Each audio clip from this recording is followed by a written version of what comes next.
And ladies and gentlemen, I'd like to welcome you to today's event sponsored by e-SignLive featuring Forrester Research, hosted by American Banker and Insurance Networking News, titled Digitizing Operational Processes with e-Signatures.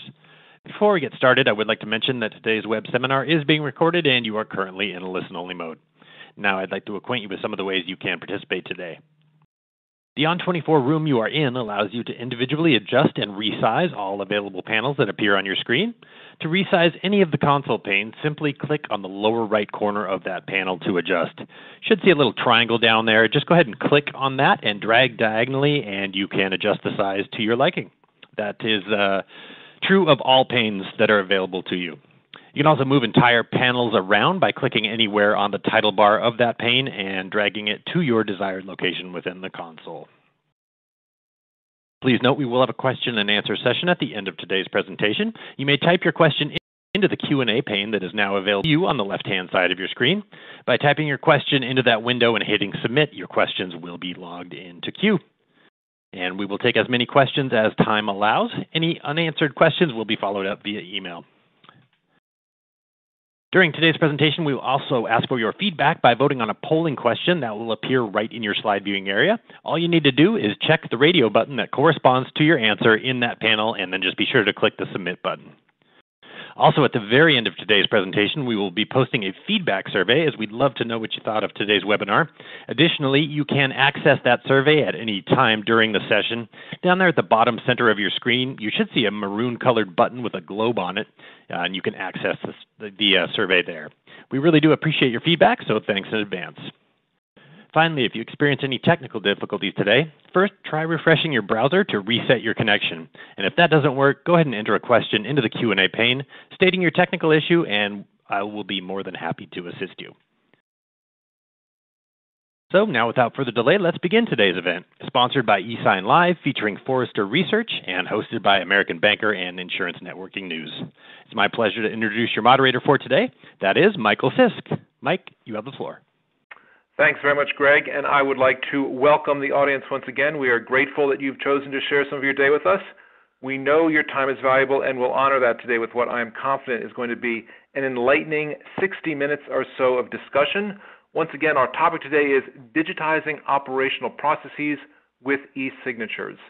And my name is Michael Fisk. I'll be your moderator today. I'm a contributing editor at American Banker, and I've covered business and financial markets for about 15 years. My articles have also appeared in Barron's, Crane's New York Business, Inc., Institutional Investor, Strategy and Business, and Worth. More important, however, we have two excellent speakers with us today, and I want to introduce them both to you now. Michael Lorre is VP Product Strategy at e-SignLive. Michael co-founded e-SignLive more than 20 years ago, and today he is responsible for planning and growth strategies for product marketing and product management. And we're very, very happy to have Michael with us today, as well as Craig Clair, who is Vice President, Principal Analyst at Forrester Research. Craig serves enterprise architecture professionals. He is an internationally recognized expert in business process management and initiated Forrester's series on untamed business processes, including customer onboarding, invoice management, medical health records, financial compliance, and customer communications management. So once again, very, very happy to have them both with us today. And just before we jump into the real kind of meat of our discussion today, reiterate a few housekeeping tips that Greg said at the top of the hour. We do have time at the end for Q&A, usually about 5 or 10 minutes. You don't have to wait until the end to put your questions in. We really encourage you to, as the mood strikes you, to put your question into the queue throughout the hour, and we'll make every effort to get to it in the time we have left. If for some reason we run out of time, we don't get to your question, which happens sometimes when we have lots of great content to get through, we will follow up afterwards. So fear not, your voice will be heard. Please ask anything you'd like. We do have a poll today. I always encourage 100% participation if at all possible. We do share the results with everyone here. It's kind of a nice way for everyone that's come together today to sort of see where everyone else stands on this issue. So I think it's helpful for the discussion and for everyone that's with us today. And also, as Greg said, we do have a survey at the end that'll run during the Q&A. So please, if you can, give us a little bit of your feedback and let us know how we're doing.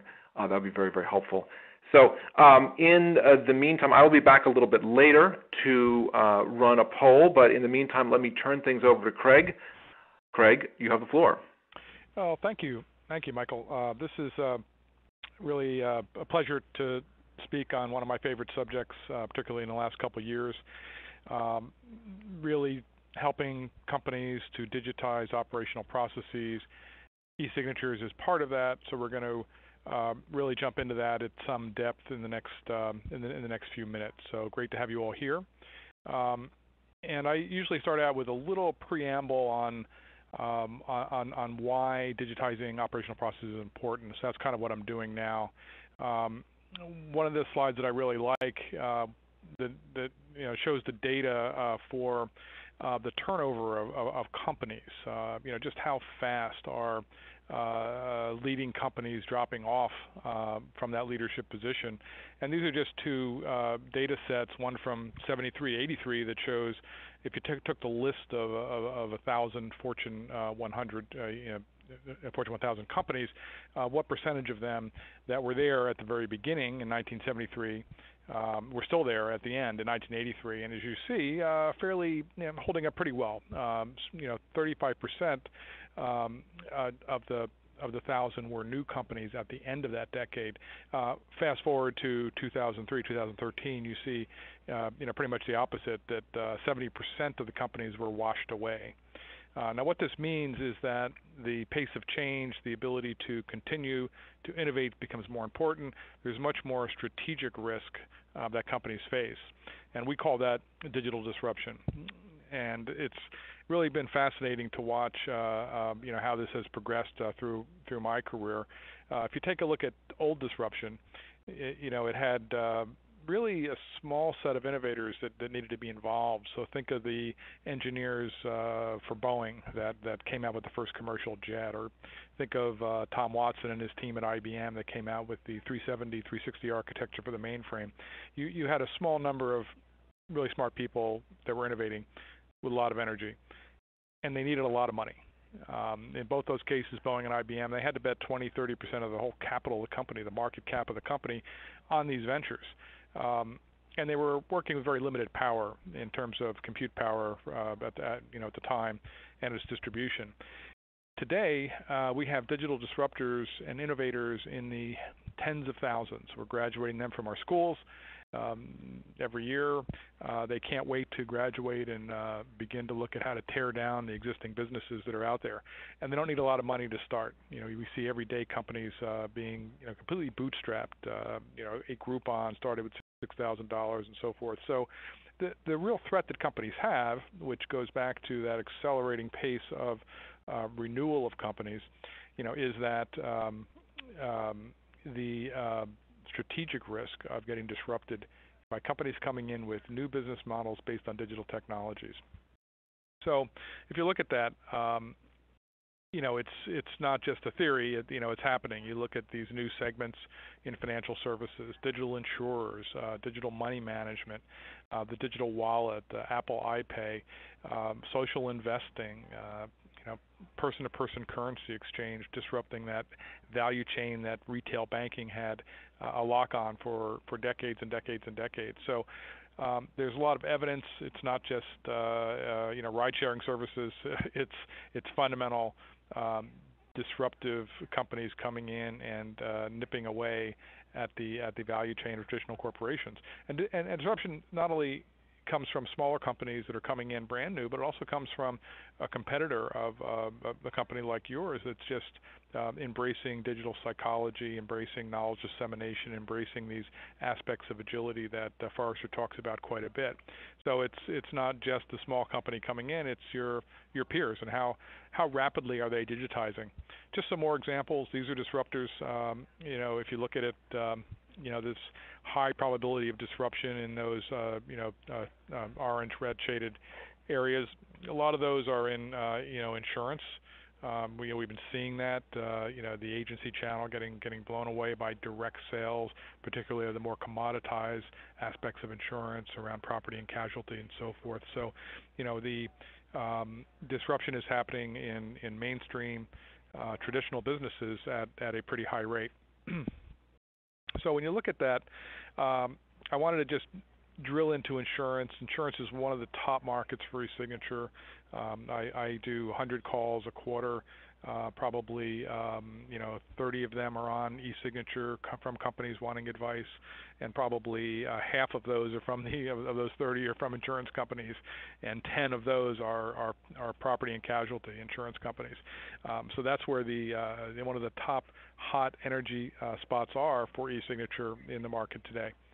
And a lot of that is because if you look at the transition that insurers are having to make, is they're having to move from these legacy current state COBOL mainframe-based systems to either packaged apps, which is path one there to rebuild a modern core, or they're moving to more federated type of sourcing for their new applications, where they might get billing from one and claims from another, and sort of breaking apart, leveraging some of the technology I'll talk about to be able to have a more federated access to new technologies.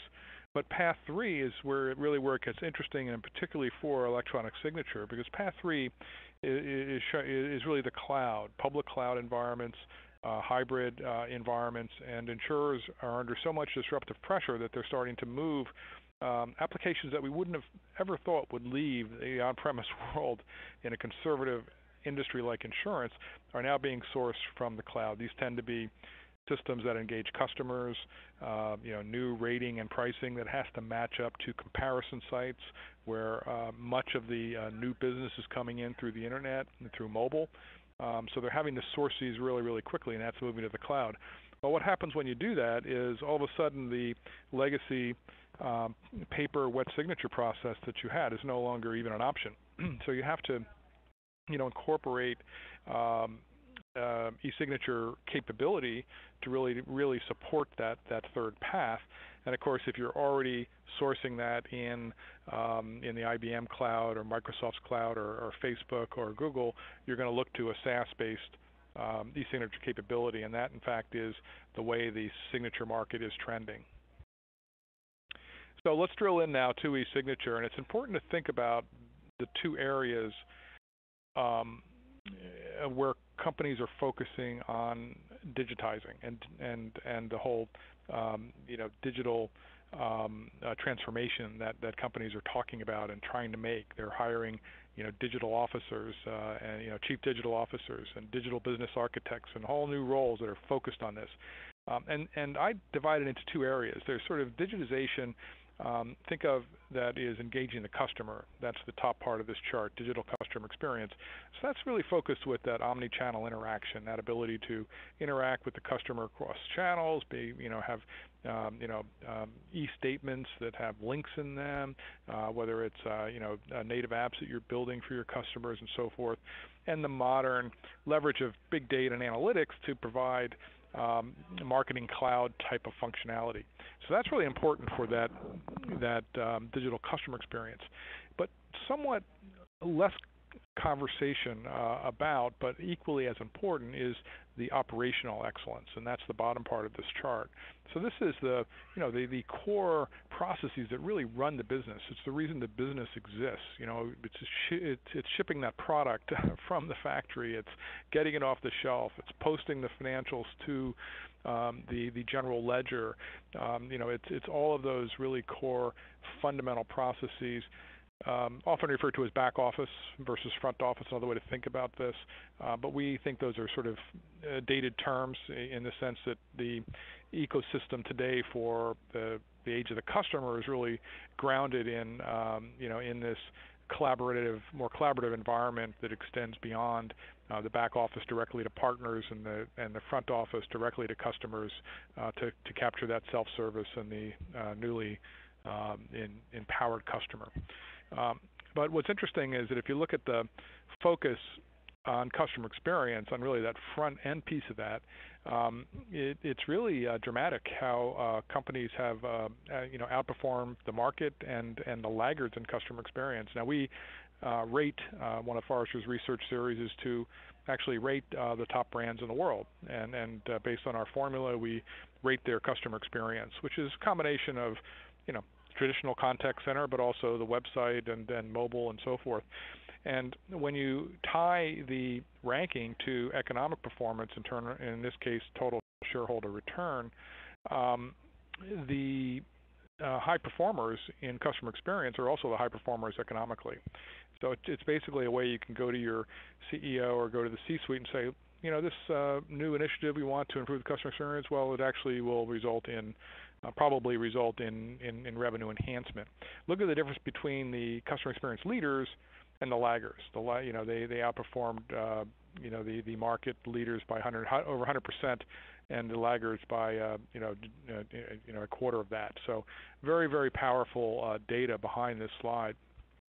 So when you look at where eSignature fits in this imperative to digitize the operational processes, and we're more or less talking about the bottom part of that previous chart, you see that eSignature is on one of the more progressively important and high value slopes there. It's in the early survival stage, which for us survival sounds bad, but it's actually good. It's where there's lots of energy in the market, new investment coming into the market. You've seen a tremendous amount of mergers and acquisitions around eSignature platforms. I think our sponsor here was recently just purchased.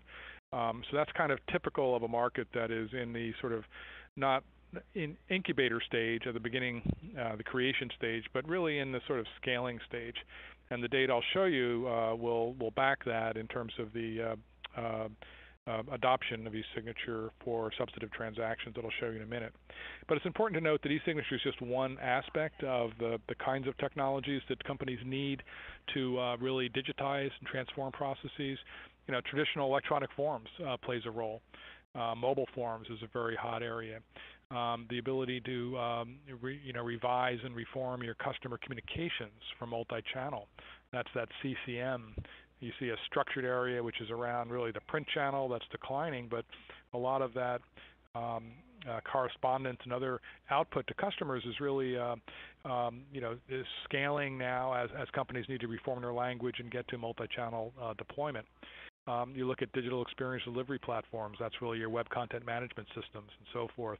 One of the key areas is process transformation, which is really managed by digital business process management platforms or dynamic case management, robotics process automation.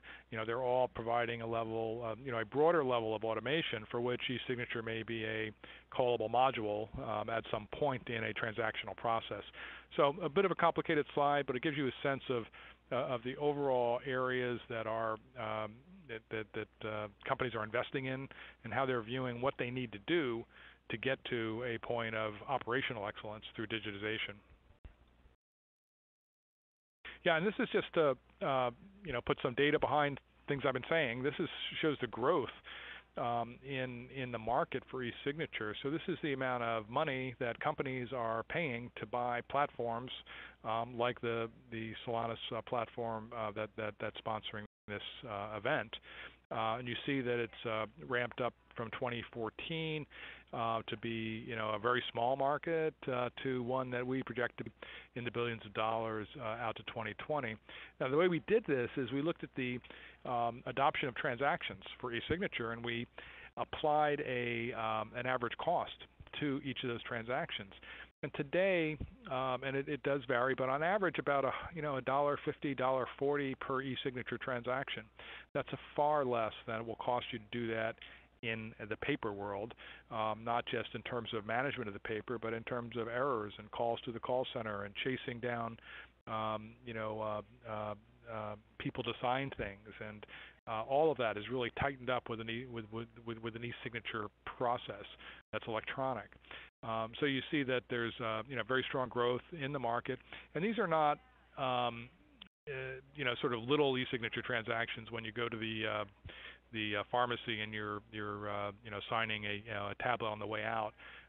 These are transactions of substance, so they are the kinds of transactions for which you would buy a platform like an eSignature platform to really manage, where electronic evidence is important, where compliance is important, where authentication is really critical, and you need a way to manage that.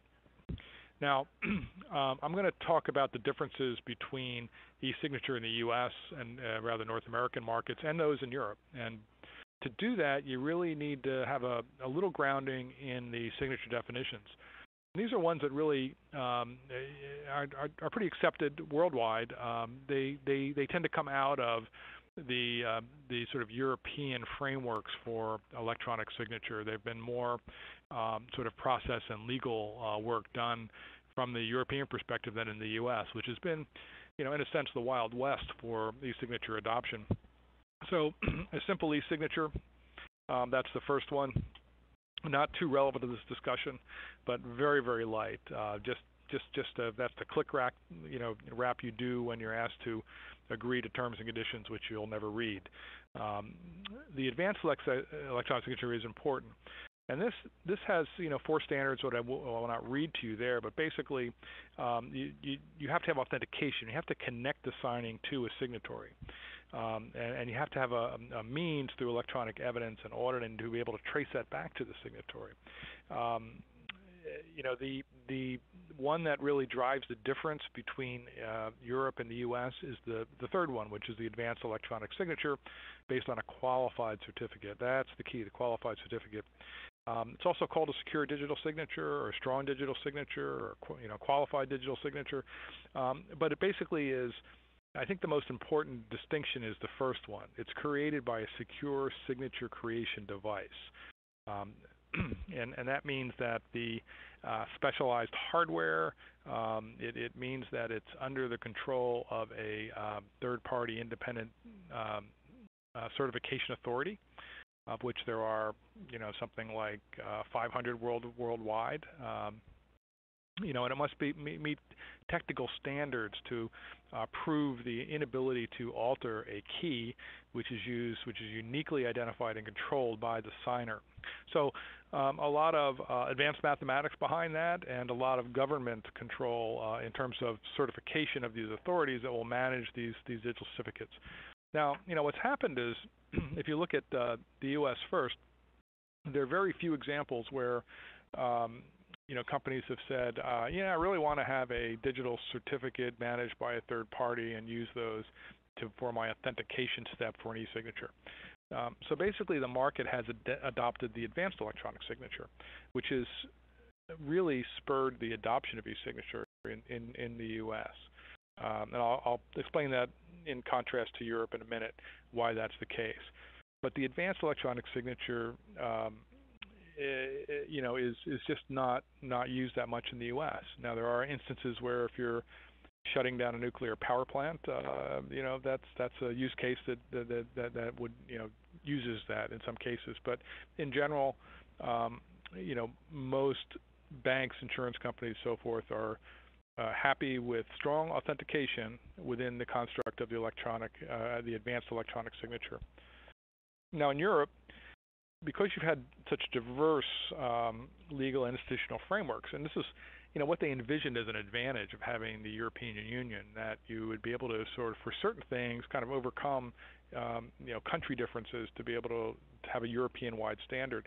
To some extent, that's worked here, but it's just taken a long time. The trusted service providers, they're called, or TSPs, have been put in a strong political position to control these digital certificates, which have been largely mandated for many use cases in Europe. The problem requires you to go and think of your, millennial, in this case, go to a post office, go to a certification authority, be completely vetted for your citizenship and your ID, and then you get a certificate that's managed. It was really a problem where one country wouldn't accept a certificate from another country, so that really inhibited adoption for a while. Now, there's a new EU directive that came out last July of 2014 that made mutual recognition a law, and it really pushed everything to make it easier to accept the advanced signature. So we're expecting there to be much more adoption of e-signature. We're expecting the European market to follow the U.S. market in terms of adoption and transaction upswing over the next few years. So to break this down a little further, this is our flow for an e-signature process. You notice on the front end is where you have some signable document that comes out of some core system.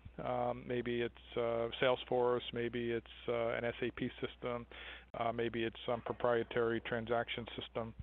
90% or so are turned into PDF.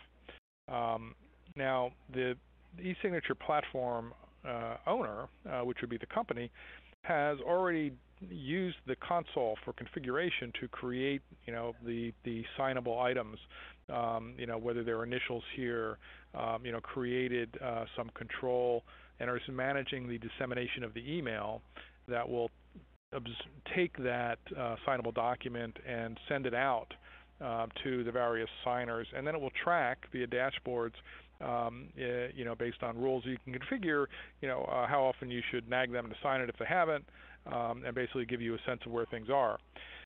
So there's some offline configuration that goes on. Once that signable document pops out of whatever core system, it's absorbed by the e-signature platform. All of this magic happens. All right.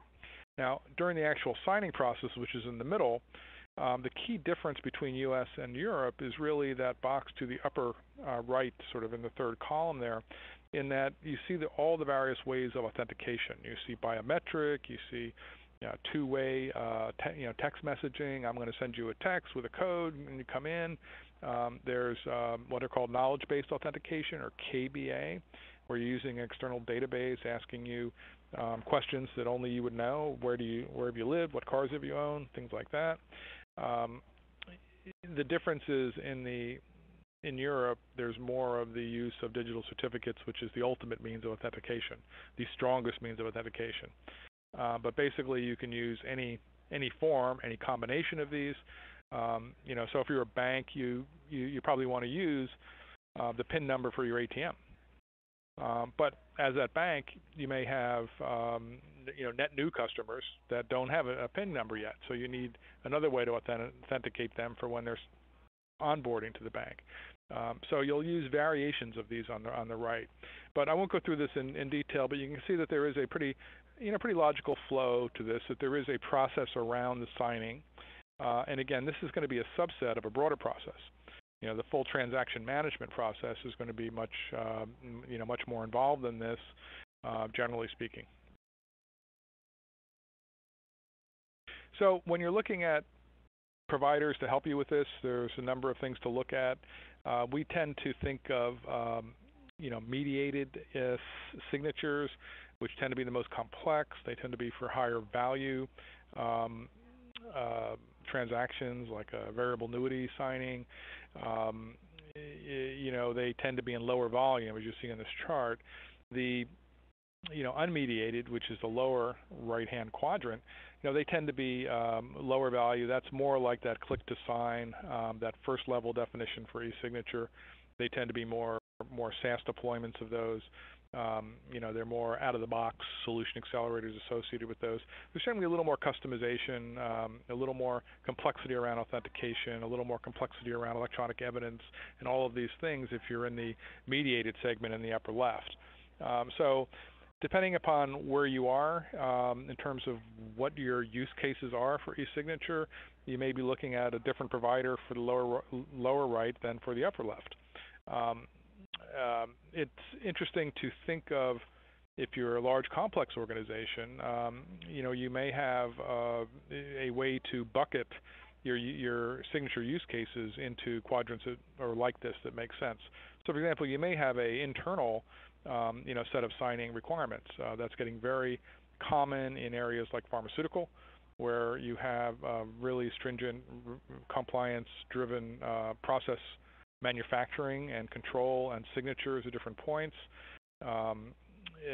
So your internal e-signature might have special requirements about integrating with application directory and your internal security systems and so forth. So that's just one view we've taken of that. These are some standard use cases that break along mediated, unmediated, third-party, and internal. Third-party I haven't talked about, but you may want an application that you can just load documents in and create an email list of signers and initiate a collaborative process around signing. So that would be more an ad hoc signing ceremony that you're creating. And some of the solutions are better at that than others. Some are really strong if you're doing recurring mediated signing processes where it's a core system that's recurring in a company, and you're going to integrate and have the APIs, the REST APIs to go off and integrate in with a lot of core systems to get data. Some are stronger for that. And unmediated is generally really driving the SaaS market. So there you're looking for a different set of characteristics. Certainly can get one platform to do all of these, but in some cases you may have business units that have already gone off and have one platform for this, think they're very different, and yet another one for this. So I'm finding more and more case where enterprise architects, business architects want to try to get some control over the proliferation of e-signature solutions in their enterprise. So my final slide, I'm going to turn it over, but 4 business imperatives for the age of the customers. And really the customer experience we've talked a lot about in the upper right. You've got to focus on that. E-signature is incredibly important for that. Accelerate your digital business, so all about digitization. E-signature is often the last mile that keeps that process analog and paper-driven and inefficient. The mobile mind shift, e-signature is very important for mobility. In fact, you could argue mobility is really driving the e-signature market. I wouldn't argue with that.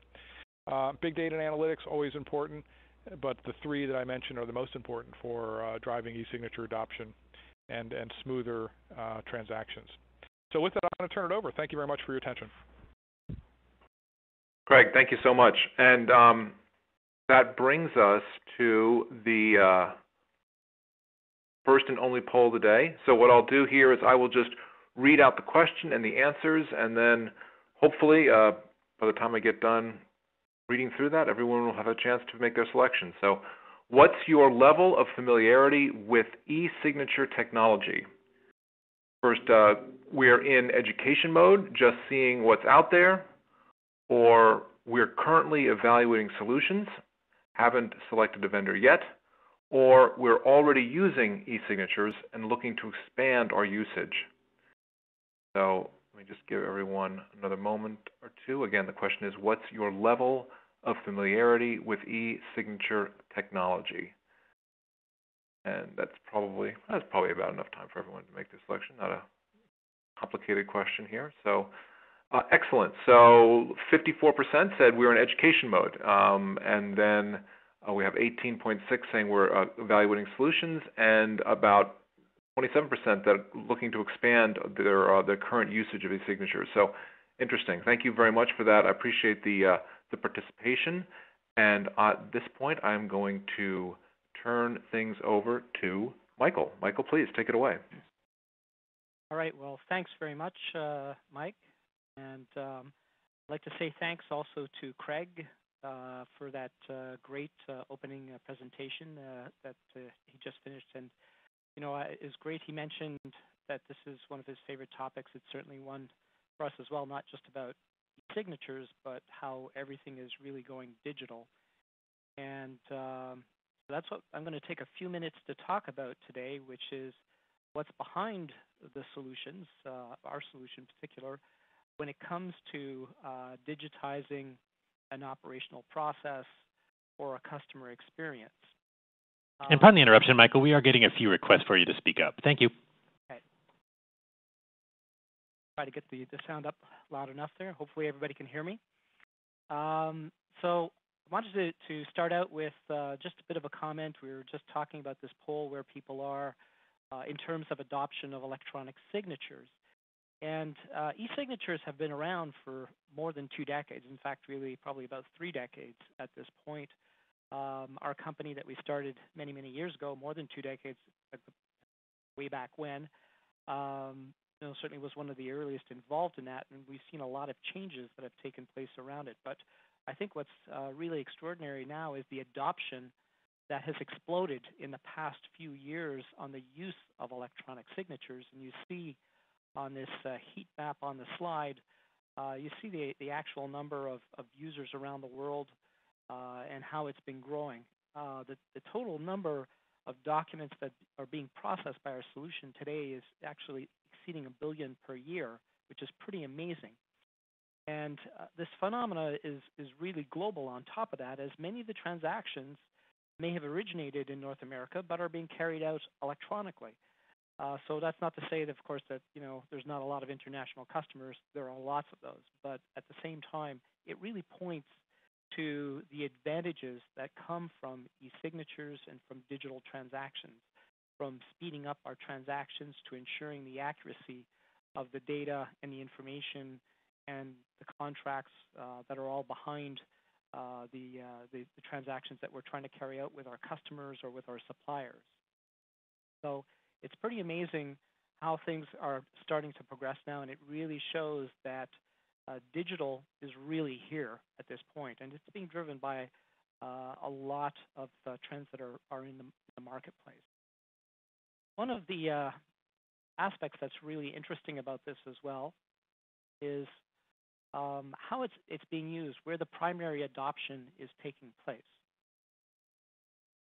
And what's really happening on that front is we're seeing a lot of structured, high-value, regulated business applications that allow us to, or businesses that is, to take advantage of the efficiencies that come with the use of digital transactions and electronic signatures.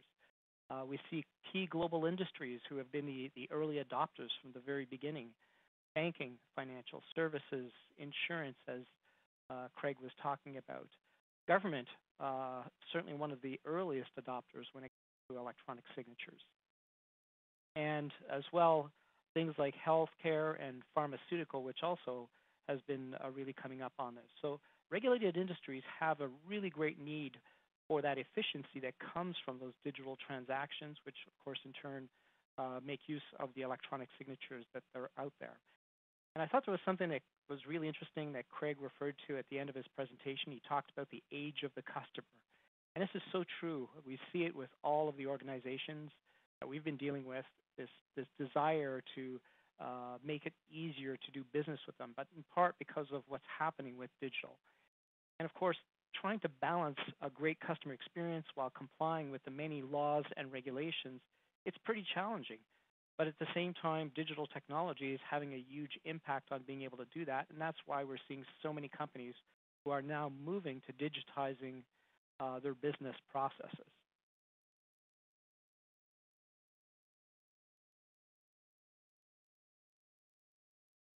So next thing I wanted to talk about is how e-signatures fit into digital transactions.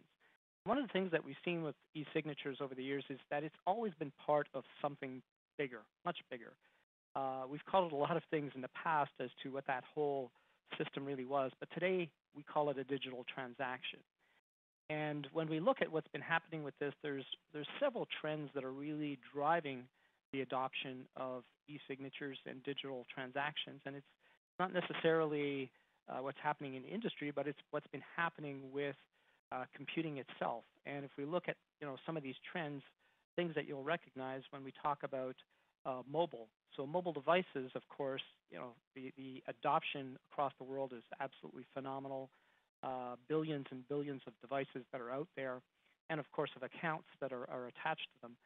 And they are forever changing how we work, how we do business, how we sell to our customers is really been influenced by this. Another big trend, cloud computing, something that everybody's been talking about, but it's also growing into this huge ecosystem of connected services. And what that really means is, how does everybody work together as a result of that? The other big trend is the drive for better user and customer experience, which is really accelerating, and we're seeing this, of course, everywhere as well with, again, mobile devices, the web, apps that are being used to actually do business. And of course, businesses everywhere also need to get hooked up to this huge ecosystem, and sometimes I need to have something like an API to get into all of that. So when we look at digital transactions, we see that they require several activities that are beyond e-signing for the users who are involved in that business transaction. And this doesn't matter if it's signing a letter or if it's something as complex as closing a mortgage. We need to bring all of these capabilities together into a platform for that purpose. And we'll see that in a few moments when we start looking at the e-signing platform itself of e-SignLive. So now I'd like to delve a little bit more into these trends and how they've been affecting your ability to be able to digitize operational processes and customer transactions. So we started out with mobile, and that's really what I wanted to dive into at this point. Now, the interesting thing about mobile devices is that they've really become an extension of our desktops. At least this is how I think of it. We can do most of what we do at the office on our phones. I mean, yes, there's certainly certain things that you can't do it, but I found myself being able to write lengthy documents and emails on my phone because typing has become that good on it, and just about everything else you can do there. But clearly there's a few things that will be limited to the office. But for most people, you can take your office with you on your phone. At the same time, desktops are evolving to become much more like our mobile devices. They're getting touch screens. Some of them are really just bigger tablets, like the new Apple iPad that just came out and will probably displace even more of the desktop systems that are out there. So really, it's the mobile devices and desktops are starting to blend into the same types of devices that we're seeing out there.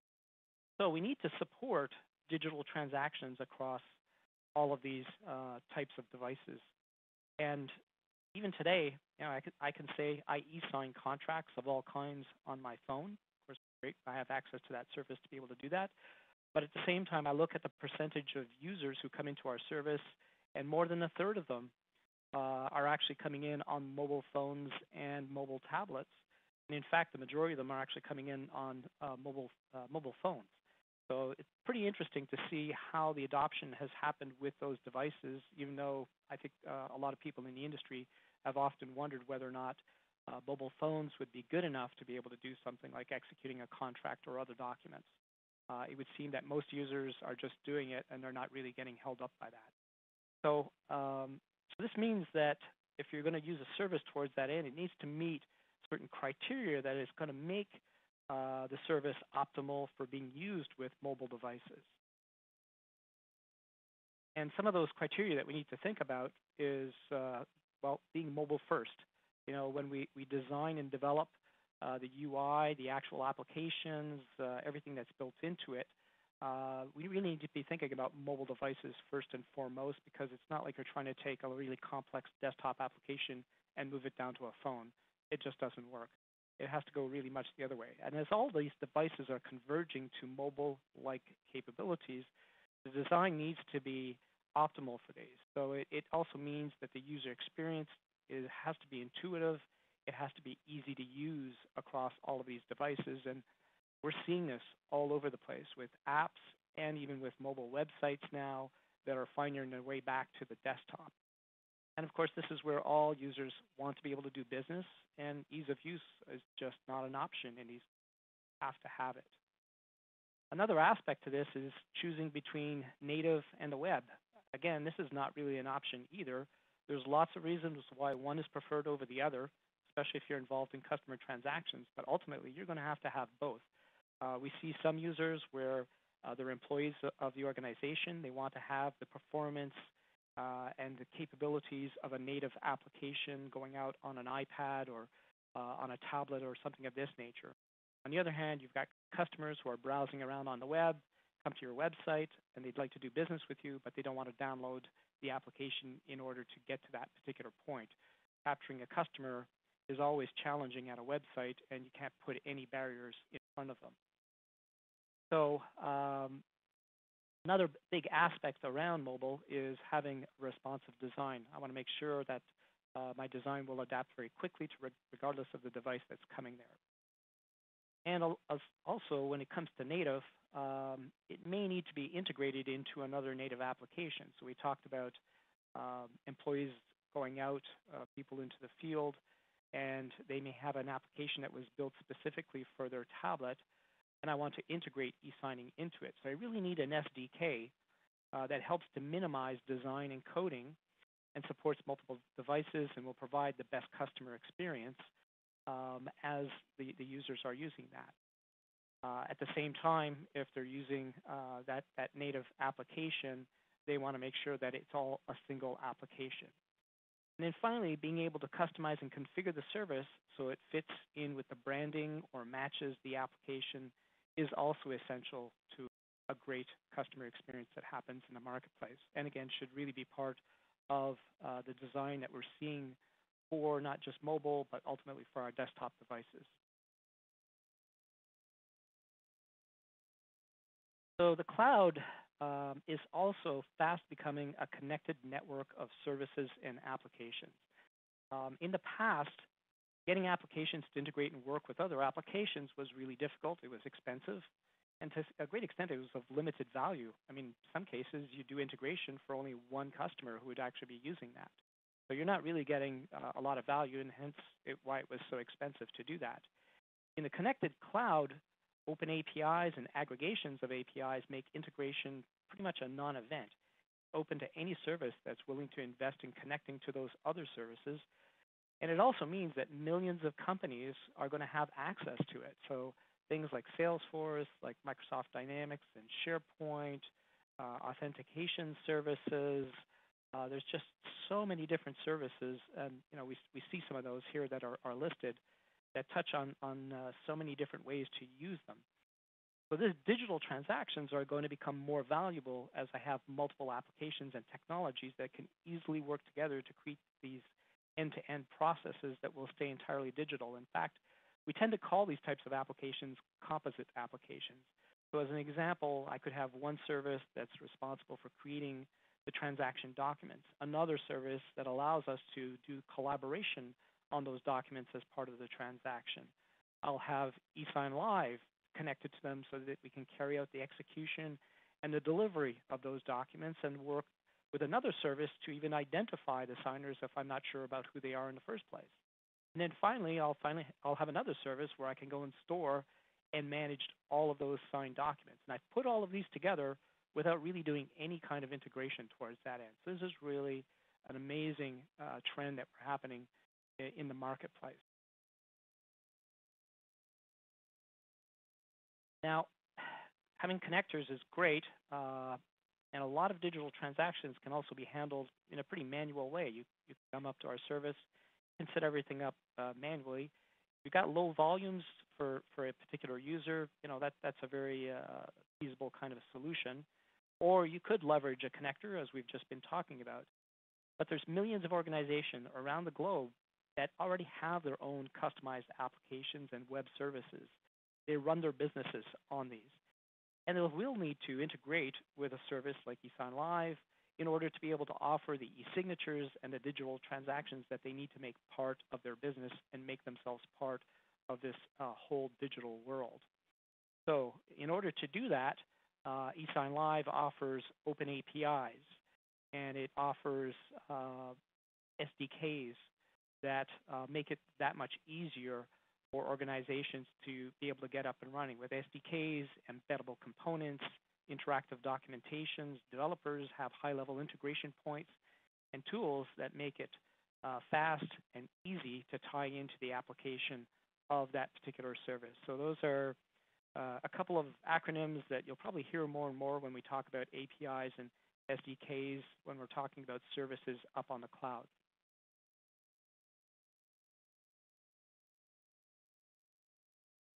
So next point I wanted to get into was the digital transaction experience. And so this is such an important thing, because ultimately this is where we all want to get to. We want to be able to use this to digitize our operational processes, be able to do business with our customers on the web, and to provide them with a great customer experience as part of that. So the digital transaction, which includes electronic signatures at the core, but it also provides many other capabilities that are needed in order to create and to manage and to carry out a digital transaction between the parties who are involved in it.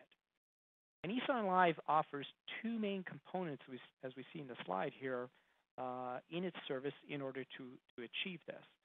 And the first one of these is what we refer to as the e-sign and delivery components. And this is really where the signers or the recipients who are involved in the transaction will carry out their activities and their operations like signing, delivery, and workflows that are needed to get the documents signed and distributed according to the business and the compliance requirements that are out there. The second part is the transaction management components. This is where senders and managers are going to prepare, they're going to track, and they're going to manage those digital transaction documents and the recipients while it's all in progress, as well as when it's completed. So this is really a necessary part that we don't always think about. We tend to think of e-signing as very much as the execution aspect of it, getting the signatures and so on. We also have to think of the business users who have to keep track of these transactions and have the tools in order to do that. So that's the transaction management aspect of our solution that allows you to do that.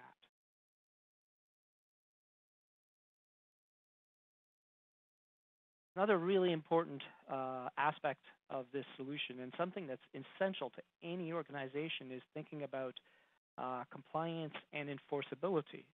So one thing that you're going to need from a service providing electronic signatures is to provide the tools and the data that are going to allow you to demonstrate your compliance with the regulations and the enforceability of your transactions. Of course, you get the security signed PDF documents when that transaction is complete, of course, and with a distinct digital signature for every signature. Craig talked about this earlier, and that's exactly what our system does, provides amazing security on all of those signed documents. And this is a lot more powerful than just a simple tamper seal, as we often see on some of the other services that are out there.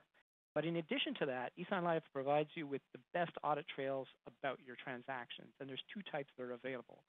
First is a static audit trail that reports on specific actions, events, users, configurations, systems, security elements, everything. The audit trail is digitally signed, just like the e-sign documents, and allows you to give this to somebody and say, here's what took place during the course of that transaction. But second, and more importantly, is what we call an active audit trail, which is really unique to e-SignLive. And this stores the actual web pages and the actions and other elements in the transaction, and all these actions that were taken by each signer during the course of the transaction. And this is important because ultimately it helps prevent signers and recipients from trying to repudiate what took place during the transaction, because we have proof, indisputable proof, of what the person actually saw and did during the course of that transaction, whether they're on a web or a mobile device. So really, really key to background on this.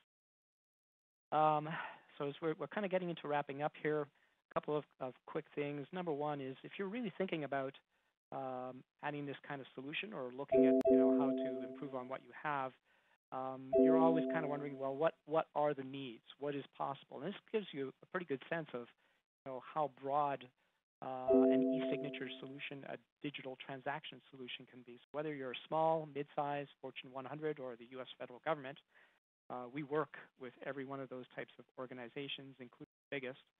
Our product represents the best practices and the needs of these organizations that we've been serving for over 20 years. So I'm not going to go through all the details of this, but it is something to really keep in mind. And then the last point I wanted to make, which I think is really important, is we need to think about the fact that this is becoming a global kind of trend that we're seeing here.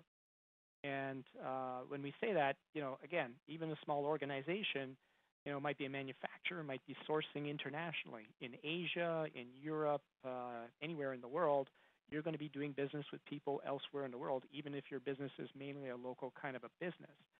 So to be a global leader, you need to be global. And e-SignLive, the service, is established in several countries around the globe today, and will continue its expansion in 2016, which gives us the greatest presence of any signature vendor out there. But something you also have to keep in mind when you're thinking about global is that the presence, having this kind of presence with our solutions in different countries, allows us to meet the data residency and privacy laws that are found in almost every country in the world. And then finally, one last point about being global. Some of you may have heard this, but I just wanted to make this point, is that Solanus was recently acquired by Vasco Data Security, which is a NASDAQ listed company and a global leader in authentication and digital signatures. So a pretty major company. I encourage you to look them up. And they have offices around the globe, so they very much are a global company. And with that, I'm going to wrap it up. I think there's some resources that I wanted to highlight for you on this slide. And I know you're going to get these slides, so at this point, I'm going to move on to questions because I have a few minutes to pass it back to Mike. Excellent. Thank you, Michael. Thanks for that excellent presentation. And we do have just a couple minutes for questions. I just want to let everyone know we've got the survey link up now for you. If you could just take a moment or two and give us a little bit of feedback, that'd be really, really helpful. And then in another minute or two, I'll put that contact information back so everyone can see. But in the meantime, while that survey is sitting up there, let me ask one or two questions. First question, let me direct towards Craig. What are the best forms of authentication to use? Where do you see this going? Well, of course, it's the usual answer. It depends. The failures in authentication have been related to really bad customer experience that results from it. An overly zealous security team will, demand a one-time password creation using, 27 alphanumeric characters and just lose the customer, right away, potential signer electronically right away. Bad experience.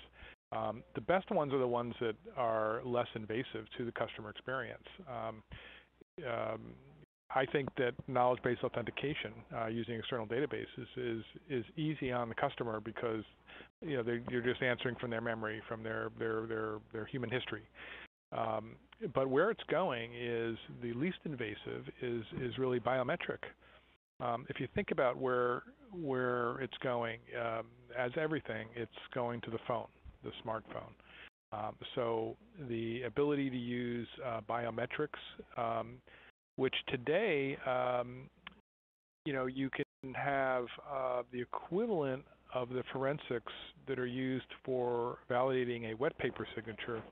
You have providers in the e-signature market that have built apps to do that electronically from signature and pressure on a tablet or on a smart device.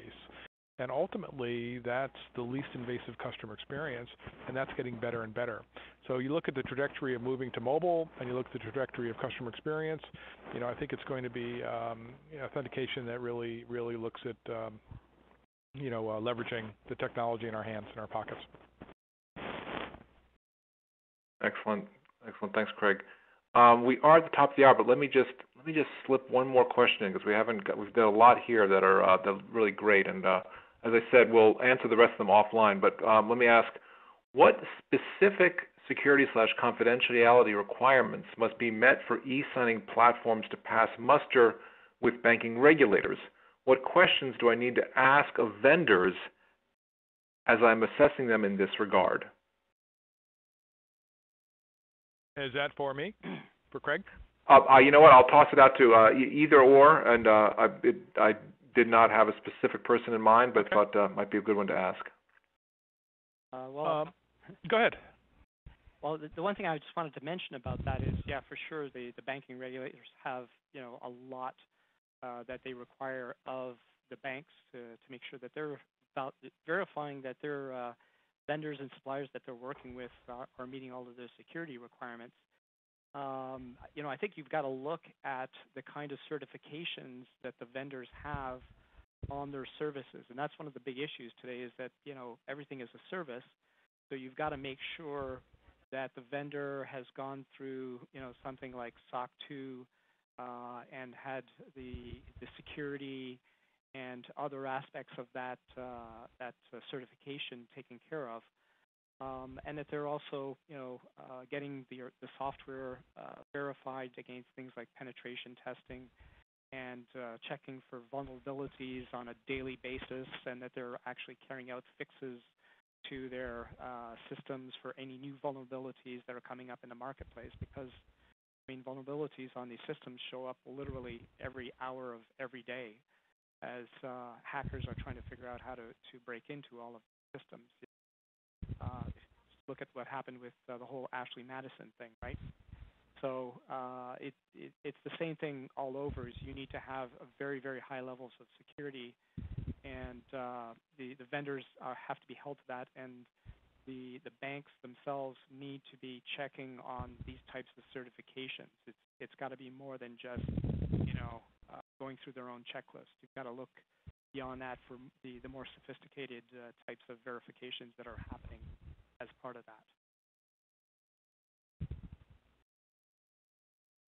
Excellent, excellent. Thank you. And I think on that note, we should probably wrap things up. I've got 3 after the hour, and we do like to bring these things basically in on time so that we can sort of respect everyone's very, very busy schedules. But let me first of all, thanks, Craig and Michael. This has been fantastic hour. When we've got so much great content, that's when we run out of time. It's unfortunate, but that's what happens when we have great presentations. And we've got lots of questions from the audience we didn't get to. Thank you for those questions. As I said, we will be following up. I really appreciate your engagement and being here today with us.